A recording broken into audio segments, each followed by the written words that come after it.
हाल ही में मोदी जी दिल्ली में भाषण दे रहे थे। हाँ। वो ये कहते हैं कि भाई हम तो युवाओं को आगे लाना चाहते हैं, 1 लाख युवा आगे आए राजनीति में, वो चाहते हैं, और उनकी ही सरकार छात्र संघ चुनाव नहीं करा रही। और कुछ लोग कहते हैं कि ये छात्र राजनीति सत्ता में आने की सीढ़ी है, इनका स्टूडेंट्स की पढ़ाई से या फिर उनसे कोई लेना देना नहीं है। इस पर आप क्या बोलेंगे? और राजस्थान यूनिवर्सिटी में भ्रष्टाचार कितना बड़ा मुद्दा है? बिल्कुल देखिए, हमारे मैं ये मानता हूँ कि मेरे एक के करियर पे इफेक्ट पड़ने से अगर 1000 स्टूडेंट्स का भला हो रहा है तो मैं अपना करियर स्पॉइल करने के लिए तैयार हूँ। लेकिन मिडिल क्लास आदमी गाड़ियों का काफिला लेके कैसे निकल सकता है? आपके साथ गाड़ियों का जेन्युइन क्वेश्चन है। मेरे हाँ। एक के लाठी पड़ने से कम आज 25,000 स्टूडेंट्स के मोबाइल और बैग राजस्थान विश्वविद्यालय में फ्री जमा हो रहे हैं। अगर राजस्थान यूनिवर्सिटी के स्टूडेंट्स आपको सीएम शुभम रेवाड़ नाम से बुलाने लगे तो आपको कैसा लगेगा? जो आम स्टूडेंट्स की मदद करेगा, धरातल पे संघर्ष करेगा, तो उसको मेरे से ज्यादा, जो अभी मेरे को जितना सपोर्ट मिल रहा है उससे कहीं ज्यादा उसको सपोर्ट मिलेगा। तो आपको धरातल पे संघर्ष करना पड़ेगा, धरातल की समस्याओं का समाधान करना पड़ेगा। अगर आप स्टूडेंट्स के लिए नेताजी कैफे खोले तो उसमें क्या मिलेगा? उसमें बिना पैसे दिए जाएंगे सारे स्टूडेंट्स। एक सीधा और सिंपल सा क्वेश्चन है, इसका जवाब आपको हाँ या ना में देना है ना, कि शुभम रेवाड़ पॉलिटिक्स में एंटर करेंगे या नहीं। हेलो एवरीवन, मैं हूं आपका अपना आरजे मोहित और स्वागत है आप सभी का आज के इस एक और धमाकेदार पॉडकास्ट पे। आज हमारे साथ है राजस्थान यूनिवर्सिटी के छात्र नेता शुभम रेवाड़। तो आज हम इनसे बातें करेंगे कि एक छात्र नेता का रोल क्या है कॉलेज में, छात्र नेता की असली सच्चाई क्या है, और भी बहुत सारी बातें करेंगे। तो वीडियो में लास्ट तक बने रहें, और आपने अभी तक चैनल को सब्सक्राइब नहीं किया है तो जल्दी से कर लीजिए। और आज हम बहुत सारी इंटरेस्टिंग बातें करने वाले हैं, तो चलिए शुरू करते हैं। तो शुभम भाई, आपका स्वागत है पहले तो हमारे चैनल पे। थैंक यू सो मच मोहित भैया। आने में तकलीफ नहीं हुई? नहीं, बिल्कुल। और सब बढ़िया चल रहा है अभी? बिल्कुल सब बढ़िया चल रहा है। तो मेरा सबसे पहला सवाल यही है कि आपकी पॉलिटिक्स में एंट्री हुई कैसे? देखिए, जब मैं एक आम विद्यार्थी था राजस्थान विश्वविद्यालय में, तो मैंने देखा कि जो आम किसान परिवार से 2 स्टूडेंट्स आते हैं, जिनको डे टू डे जो प्रॉब्लम फेस करने को मिलती है, उनका समाधान करने वाला कोई वहाँ था नहीं। तो इस चीज़ों को समाधान करने के लिए मैंने छात्र राजनीति में कदम उठाया और उन स्टूडेंट्स की आवाज़ बनी जो आम किसान परिवार से आते हैं। तो आप बैकग्राउंड क्या है, फैमिली बैकग्राउंड? बिल्कुल देखिए, फैमिली बैकग्राउंड आम किसान परिवार से हम आते हैं, तभी उन स्टूडेंट्स की समस्याएं समझ पाए जो किसी आम किसान परिवार से आते हैं। तो आप मिडिल क्लास फैमिली से आते हैं ना, तो मिडिल क्लास फैमिली से भी पॉलिटिक्स में एंटर कर तो सकते हैं? बिल्कुल कर सकते हैं। ऐसे कई सारे उदाहरण हैं जो राजस्थान विश्वविद्यालय में एक मिडिल क्लास फैमिली से आकर छात्र राजनीति उन्होंने की, और आज राजस्थान की विधानसभा और लोकसभा में भी वो कहीं ना कहीं अपनी आवाज मजबूती से उठा रहे। ओके। तो लेकिन मिडिल क्लास आदमी गाड़ियों का काफिला लेके कैसे निकल सकता है? आपके साथ देखिए, गाड़ियों तो का जेन्युइन क्वेश्चन है। हाँ। जब आप किसी ना किसी की मदद करते हो, हाँ। तो ऐसे कई लोग हैं जो खुद इतने सक्षम है, तो वो कहीं ना कहीं आपसे जुड़ते हैं, उनको एक उम्मीद की किरण मिलती है कि ये किन्हीं उन स्टूडेंट्स की या उन लोगों की मदद कर रहा है जिनकी कोई सुनने वाला नहीं है। तो जो लोग सक्षम है वो कहीं ना कहीं आपकी इन सब चीज़ों में मदद करते हैं।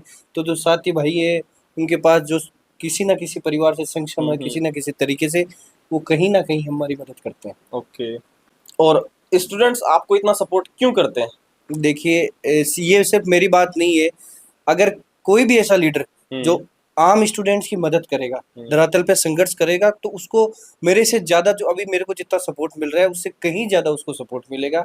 तो आपको धरातल पे संघर्ष करना पड़ेगा, धरातल की समस्याओं का समाधान करना पड़ेगा। और आपने अभी रिसेंटली कोई ऐप वगैरह बनाया था यूनिवर्सिटी के लिए? बिल्कुल देखिए, आज के इस डिजिटल वे में हाँ। जो ग्लोबलाइजेशन का जो वर्ड चल रहा है, उसमें ऐसी टेक्नोलॉजी है जिसको आप कहीं ना कहीं यूज ले सकते हैं बेटर वे में। तो स्टूडेंट्स को जो सोशल मीडिया, इंस्टाग्राम पे जितने एक्टिव रहते हैं, उस चीज़ को हमने पॉजिटिव वे में लाते हुए एक ऐप डेवलप किया, जिसमें एक विद्यार्थी अपना घर बैठे, कई ऐसे स्टूडेंट्स हैं जो 50 किलोमीटर से आते हैं एक छोटी सी जानकारी लेने के लिए, उस जानकारी को सीधा उनके घर तक पहुंचाने के जरिए से हमने इस ऐप को डेवलप किया, जिसमें घर बैठे वो किसी भी प्रकार की जानकारी जो राजस्थान विश्वविद्यालय से जुड़ी हुई है, वो अपने घर बैठे प्राप्त कर सकते हैं। ओके। और अभी राजस्थान यूनिवर्सिटी में छात्रों के अधिकारों को लेकर सबसे बड़ा मुद्दा क्या है, और प्रशासन इसका हल क्यों नहीं निकाल पा रहा? देखिए, सबसे बड़ा मुद्दा जो है वो छात्र संघ चुनाव को लेकर है, कि जो राजनीति की पहली सीढ़ी जिसको माना जाता है, हाँ। उसी पे इन सरकारों ने रोक लगा रखी है कि ये नहीं चाहते कि कोई युवा पीढ़ी जो धरातल पे संघर्ष कर रहा है वो आगे आए, क्योंकि ये परिवारवाद की राजनीति को बढ़ावा देना चाहते हैं। हर कोई एमपी, एमएलए या सरकार के जो भी प्रतिनिधि है वो ये चाहते हैं कि कल को हमारे बेटे पोते राजनीति में आगे आए, एक आम किसान परिवार का बेटा आगे ना आए। इन सब चीज़ों को देखते हुए उन्होंने छात्र संघ चुनाव पर रोक लगा रखी है और हाल ही में इस चीज़ को लेकर हमने धरातल पे भी संघर्ष किया और आगे भी करते रहेंगे जब तक छात्र संघ चुनाव बहाल नहीं होते हैं। तो आपने ये मतलब चुनाव के लिए ये सब किया, तो गवर्नमेंट का क्या रेस्पॉन्स रहा इस पर बिल्कुल देखिए, गवर्नमेंट के कानों में जू तक नहीं रह रही है। अभी? वो नहीं चाह रहे हैं कि भाई छात्र संघ के चुनाव हो। तो अब आपको क्या लगता है आने वाले टाइम पे क्या नहीं, होगा? बिल्कुल देखिए, कराने तो इनको पड़ेंगे ही। जब हम्म। जब युवा बोला है तो राज सिंहासन डोलता ही है, तो सरकारों को झुकना पड़ेगा और एक दिन छात्र संघ चुनाव करवाने ही होगी। और आपने कई धरने किए, वो लाठी चार्ज भी सहन किया, तो कभी आपको लगा नहीं कि मतलब इससे हमारे करियर पर थोड़ा इफेक्ट पड़ेगा? नहीं, बिल्कुल देखिए, हमारे मैं ये मानता हूँ कि मेरे एक के करियर पे इफेक्ट पड़ने से अगर 1000 स्टूडेंट्स का भला हो रहा है तो मैं अपना करियर स्पॉइल करने के लिए तैयार हूँ। तो मेरे एक के लाठी पड़ने से कम आज 25,000 स्टूडेंट्स के मोबाइल और बैग राजस्थान विश्वविद्यालय में फ्री जमा हो रहे हैं। तो मेरे पे लाठी भी पड़े तो कोई दिक्कत नहीं है, मुकदमे भी लगे तो कोई दिक्कत नहीं है। वो सब चीज़ें सहन करने के लिए। तक आपके कितने मुकदमे लग चुके हैं? देखिए, वो तो चलते रहते हैं। राजस्थान विश्वविद्यालय प्रशासन के पास कोई और सहारा नहीं है। वो हम कुछ भी आवाज़ उठाते हैं तो वो कहते हैं इन पे मुकदमे लगा दो, लाठी चार्ज कर दो। इसके अलावा उनके पास कोई और जवाब नहीं है देने के लिए। तो ये मुकदमे लगाता कौन है? देखिए, पुलिस प्रशासन लगाता है मुकदमे, लेकिन राजस्थान विश्वविद्यालय का प्रशासन इन सब पे वो पुलिस के पीछे खड़ा होकर ये सारे काम करता है। अच्छा, इनडायरेक्टली करवाते हैं वो। बिल्कुल, बिल्कुल। ओके। और कुछ लोग कहते हैं कि ये छात्र राजनीति सत्ता में आने की सीढ़ी है, इनका स्टूडेंट्स की पढ़ाई से या फिर उनसे कोई लेना देना नहीं है, इस पर आप क्या बोलेंगे? बिल्कुल देखिए, जो छात्र राजनीति करता है वो कहीं न कहीं स्टूडेंट्स के ही मुद्दों पर करता है। हम्म। तो सीधा तो ऐसे है नहीं कि भाई छात्र राजनीति का नाम लेके आप सीधा एमएलए या एमपी बन जाओगे। आपको धरातल पे संघर्ष करना पड़ेगा, स्टूडेंट्स की हेल्प करनी पड़ेगी। जो भी छात्र राजनीति से निकले हैं आज उन्होंने देखो, उन्होंने स्टूडेंट्स के लिए कई ऐसे मुद्दे उठाए हैं जो उनके लिए स्टूडेंट्स के लिए लाभदायी थे। तो ये सब तो कहने की बातें हैं, बाकी अगर छात्र राजनीति जो कर रहा है उसपे उस छात्र राजनीति की वजह से ही आज विश्वविद्यालय का प्रशासन है जो कहीं न कहीं अपनी पढ़ाई में भी ध्यान दे रहा है, स्टूडेंट्स पे भी ध्यान दे रहा है। अब देखिए, हाल ही में छात्र संघ के चुनाव नहीं हो रहे, आवाज़ उठाने वाले वहाँ कोई है नहीं, तो वो कहीं न कहीं प्रशासन अपनी मनमानी करता है। इस बार एडमिशन भी बहुत कम हुए हैं, क्लासेस टाइम पे नहीं लग रही है स्टूडेंट्स की। कई सारी धरातल की समस्याएँ हैं जो स्टूडेंट्स को आ रही है।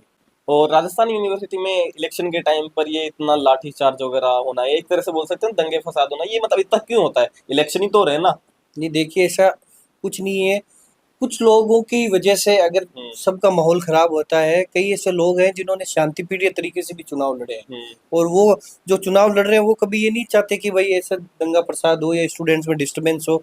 वो तो अपनी जो प्रक्रिया है चुनाव लड़ने की उस तरह से चुनाव लड़ते हैं। कुछ असामाजिक तत्व होते हैं जो इन सब चीज़ों को बढ़ावा देते हैं, लेकिन एक आम विद्यार्थी जो स्टूडेंट लीडर है वो ये सब नहीं चाहता। और आप इतने पोलाइट क्यों हैं? पोलाइट तो देखिए, जहाँ अभी पोलाइट है, जहाँ जरूरत पड़ेगी वहाँ अग्रेसिव भी आएंगी। नहीं लेकिन मेरा ये मानना है कि पोलाइट रह के अपन सब चीजों को आगे कर सकते हैं, उसको आगे कर रहे हैं। नहीं, क्योंकि कुछ लोग कहते हैं कि छात्र राजनीति के अंदर जो बड़े नेता बनते हैं वो पैसे और पावर से बनते हैं, मेहनत से नहीं। इस पर आप क्या बोलना चाहेंगे? नहीं देखिए, ये सब झूठी बातें हैं। आप देखिए, इतिहास को उठा के देखिए कि पैसे पावर वाला छात्र राजनीति से निकलकर आज विधायक है, या फिर जो एक आम किसान परिवार से आके जो लोग आज विधायक हैं, जिन्होंने छात्र राजनीति पे सिर्फ उन चीजों को बढ़ावा नहीं दिया कि ये धन बल बाहुबल को बढ़ावा ना देकर संघर्ष किया धरातल पे, वो लोग आज आगे बढ़े हैं। तो इसका सबसे बड़ा एग्जाम्पल कौन है? देखिए, कई हैं। आप देखिए, मुकेश जी बाकर हैं जो लाड़नू से विधायक हैं दूसरी बार के। अभिमन्यु पूनिया जी हो गए, हनुमान बेनीवाल, राजेंद्र राठौड़ जी, ऐसे कई लोग हैं जो छात्र राजनीति से जिन्होंने धरातल पे संघर्ष किया और वो आज कहीं ना कहीं उस जगह है जहां उनको होना चाहिए था। ओके। और राजस्थान यूनिवर्सिटी में भ्रष्टाचार कितना बड़ा मुद्दा है? बिल्कुल देखिए, सबसे बड़ा मुद्दा ही भ्रष्टाचार है और छात्र राजनीति ही एक जरिया है जो उस भ्रष्टाचार को रोक सकती है। उस भ्रष्टाचार को बढ़ावा देने के लिए सरकार और राजस्थान विश्वविद्यालय का प्रशासन मिला हुआ है। इन लोगों की दोनों मिली भगत के साथ इन्होंने छात्र संघ चुनाव पर रोक लगाई। इसीलिए लगाई है बिल्कुल। भ्रष्टाचार, यानी कि वो बढ़ावा दे बढ़ावा दे रहे हैं उसको। बिल्कुल। तो अगर कॉलेज में और यूनिवर्सिटीज में इतना भ्रष्टाचार है तो फिर राजस्थान में कितना होगा? बिल्कुल देखिए, बहुत ज्यादा भ्रष्टाचार हो रहा है, तभी इन्होंने इस भ्रष्टाचार को बढ़ावा देने के लिए छात्र संघ चुनाव पे रोक लगाई, ताकि कोई स्टूडेंट लीडर ना आए, ना किसी मुद्दे पे वो आवाज उठाए और ना किसी घोटाले को वो उजागर करे। और आपको क्या लगता है कि कुछ बड़े राजनीतिक दल जो स्टूडेंट लीडर्स का इस्तेमाल करते हैं और बाद में उन्हें छोड़ देते हैं, ऐसा होता है? नहीं, बिल्कुल देखिए ऐसा नहीं होता है। अगर आप धरातल पे संघर्ष कर रहे हो, आपके साथ स्टूडेंट्स हैं, तो ऐसा कोई यूज़ वाला मेरे को लगता नहीं है कुछ है। हम्म। आप अपने निरंतर अपना संघर्ष करते जाओ, आगे जिस मुकाम पे आप पहुँचना चाहते हो, वो आपको ज़रूर हासिल होगा। ऐसा यानी कि इस्तेमाल वगैरह नहीं करते, ऐसा नहीं, नहीं। बिल्कुल। और स्टूडेंट लीडर होने के नाते आपको राजनीति के अंदर सच्चाई दिखती है या सिर्फ ये एक इमेज बिल्डिंग है? नहीं, बिल्कुल देखिए मेरे को तो सच्चाई दिखती है। हम्म। तो इमेज बिल्डिंग वगैरह थोड़ी है कि कोई अपनी बस ओनली इमेज नहीं, बनाने नहीं के लिए ऐसा आ रहा है। कुछ नहीं है। अगर जो वास्तव में धरातल पे संघर्ष कर रहा है, वो कोई इमेजिनरी संघर्ष नहीं है, वो धरातल का एक्चुअल संघर्ष है और कहीं न कहीं वो उसके फ्यूचर में काम आएगा उसको। ओके। अब एक सीधा और सिंपल सा क्वेश्चन है, इसका जवाब आपको हाँ या ना में देना है ना, कि शुभम रेवाड़ पॉलिटिक्स में एंटर करेंगे या नहीं, बिल्कुल करेंगे। और एंटर करेंगे तो कौन सी पार्टी को ज्वाइन करेंगे? ये देखिए पार्टी तो हमेशा हमने स्टूडेंट्स को दी है। हाँ। प्रायोरिटी हमेशा संघर्ष हम स्टूडेंट्स के लिए कर रहे हैं और किसी पार्टी को ना देखते हुए, संगठन को साइड में रखते हुए हमने फर्स्ट प्रायोरिटी हमेशा स्टूडेंट्स को दी है और आगे भी अगर कहीं ज़रूरत पड़ी कि आपको संगठन को चूज़ करना है या आम छात्रों को, तो हम आम छात्रों को चूज़ करेंगे। ओके, तो ये बहुत बड़ी बात कही आपने। बिल्कुल। अगर आपको एक मौका मिले राजस्थान यूनिवर्सिटी का वाइस चांसलर बनने का, तो सबसे पहले कौन सा बदलाव लाएंगे आप? बिल्कुल, देखिए कई सारी ऐसी धरातल की समस्याएँ हैं, जैसे जो बेसिक समस्याएँ हैं, हम्म। जो क्लास ना लगना, मतलब education is the first priority of any student. तो वो क्लास ही नहीं, जिस लिए वो वहाँ आ रहे हैं, पढ़ाई करने के लिए राजस्थान विश्वविद्यालय में आ रहे हैं, लेकिन प्रॉपर क्लासेस नहीं लग रही है, टीचर्स अवेलेबल नहीं है। तो ये सारी चीज़ें सुधार करने की आवश्यकता है। ऐसे कि नहीं सफाई नहीं हो रही, सफाई से स्टूडेंट्स को लेना देना नहीं है, वो उसके लिए सेकंड प्रायोरिटी है। फर्स्ट प्रायोरिटी है एजुकेशन। तो एजुकेशन पे सबसे ज़्यादा फोकस किया जाएगा। तो ये सबसे बड़ा बदलाव ये करेंगे आप, है ना? जी। अगर राजस्थान यूनिवर्सिटी के स्टूडेंट्स आपको सीएम शुभम रेवाड़ नाम से बुलाने लगे तो आपको कैसा लगेगा? बिल्कुल देखिए वो तो शुभम रेवाड़ हमारा भाई है, ये बुलाए तो मेरे को ठीक है, उसी में मैं खुश हूँ। ना तो सीएम बुलाए ना कुछ वाइस चांसलर बुलाए, वो जो अभी बुला रहे हैं उसमें मैं संतुष्ट हूँ। मतलब उनके भाई हो, है ना? हाँ बिल्कुल। बड़े भाई। बिल्कुल बिल्कुल। तो अब आपके साथ एक रैपिड फायर राउंड करेंगे, इसमें हम्म, आपको जवाब देना है बिना सोचे समझे, जल्दी जल्दी, है ना? पॉलिटिक्स छोड़कर कौन सा करियर अपनाते अगर आप पॉलिटिक्स में नहीं जाते तो? सीए। सीए। अगर आपकी लाइफ पर फिल्म बने तो कौन सा एक्टर आपका रोल निभाएगा? ऐसी कोई फिल्म बनने जैसी जनरी हमारी है नहीं। तो इन फ्यूचर में आपको लगता है ऐसा होगा कुछ? नहीं नहीं देखिए वो फ्यूचर का किसने देखा है, क्या किसने होगा। देखा है क्या क्या होगा? होगा। ओके। और 3 स्टूडेंट लीडर्स के नाम बताइए जिनके बिना राजस्थान यूनिवर्सिटी अधूरी है। नहीं देखिए, छोटा हो या बड़ा, हम्म। हर स्टूडेंट लीडर का एक अहम रोल रहा है। तो ऐसा कोई लीडर नहीं है कि जिसकी वजह से अधूरी है। सब लोग समान है और कहीं ना कहीं हर एक स्टूडेंट लीडर का इम्पोर्टेंट रोल है। ओके। अगर स्टूडेंट्स आपको भाई साहब की जगह नेताजी बुलाने लगे तो कैसा लगेगा? देखो मैंने पहले भी बताया भाई ठीक है, हम भाई साहब नेताजी ये सब चीजें सिर्फ दिखावे की है। हमारे लिए भाई पहली चीज है, वो हमेशा उनके लिए हूँ मैं। ओके। और आज तक का सबसे अजीब राजनीतिक भाषण कौन सा था? ऐसा कोई अजीब राजनीतिक नहीं भाषण आपने, तो क्योंकि आप राजनीति में बना, तो कोई नेता नरेंद्र मोदी या फिर केजरीवाल जी या फिर किसी का भी आपने सुना हो कभी कि यार ये कुछ ज्यादा ही हो रहा है, ये थोड़ा अजीब है, या अगर आप नहीं। बोलना नहीं चाहते तो मोदी देखो जी अभी हाल ही में मोदी जी दिल्ली में भाषण दे रहे थे। हाँ। वो ये कहते हैं कि भाई हम तो युवाओं को आगे लाना चाहते हैं, 1 लाख युवा आगे आए हाँ। राजनीति में, वो चाहते हैं। और उनकी ही सरकार छात्र संघ चुनाव नहीं करा रही। तो ये मेरे को बड़ा अजीब लगा कि एक तो प्रधानमंत्री जी तो कह रहे हैं युवाओं को आगे लाओ, हाँ। और इधर ये लोग चुनाव नहीं करा रहे। तो ये चीजें समझ नहीं आती कि कौन क्या कर रहा कि दो तरफा बात कैसे हो है। सकती है? बिल्कुल। ओके। अगर आप स्टूडेंट्स के लिए नेताजी कैफे खोले तो उसमें क्या मिलेगा? उसमें बिना पैसे दिए जाएंगे सारे स्टूडेंट्स। क्या दिए जाएंगे? बिना पैसे दिए हुए फोकट में खा के अच्छा, जाएंगे। पॉकेट में खाओ। हाँ। चलो ये भी सही है। और अगर आपको अगले चुनाव में 100 करोड़ रुपए मिल जाए तो आप उसे कैसे खर्च करेंगे?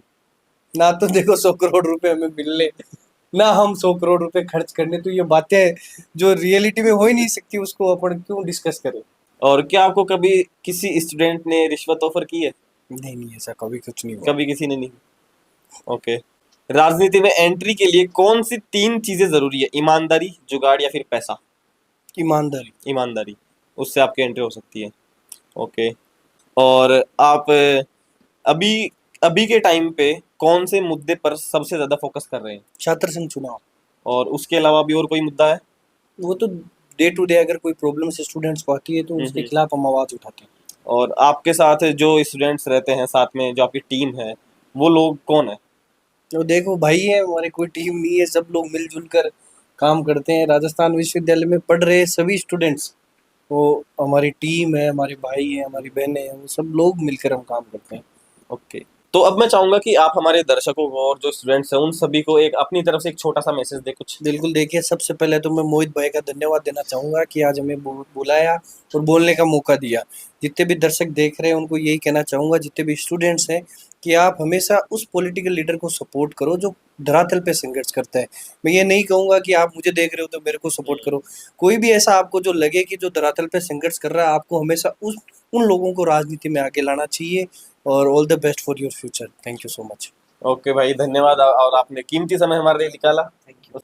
दोस्तों, आज की इस पॉडकास्ट से ये तो पता चल गया कि स्टूडेंट लीडरशिप जो है वो क्लासरूम तक ही नहीं, समाज और राजनीति पर भी असर डाल सकती है। तो मैं उम्मीद करता हूँ आपको ये पॉडकास्ट अच्छा लगा होगा। ऐसे ही अब आप कमेंट कीजिए कि नेक्स्ट हमारे पास अब कौन आना चाहिए। और अगर आपको इस वीडियो में कोई बात ऐसी लगी हो जो आपको बहुत अच्छी लगी हो तो आप वो कमेंट सेक्शन में बता सकते हैं। और स्टूडेंट राजनीति ये कॉलेजेस में होनी चाहिए या नहीं होनी चाहिए, ये आप इसके बारे में भी कमेंट सेक्शन में बताना और थोड़ा सोच समझ के बताना आज की इस वार्तालाप को अच्छे से सुन के, क्योंकि ये सब स्टूडेंट्स पर ही डिपेंड करता है। तो उम्मीद करता हूँ ये वीडियो आपको पसंद आएगा। तो मिलते हैं एक और ऐसे ही धमाकेदार पॉडकास्ट में, तब तक के लिए बाय बाय। जय हिंद, जय भारत।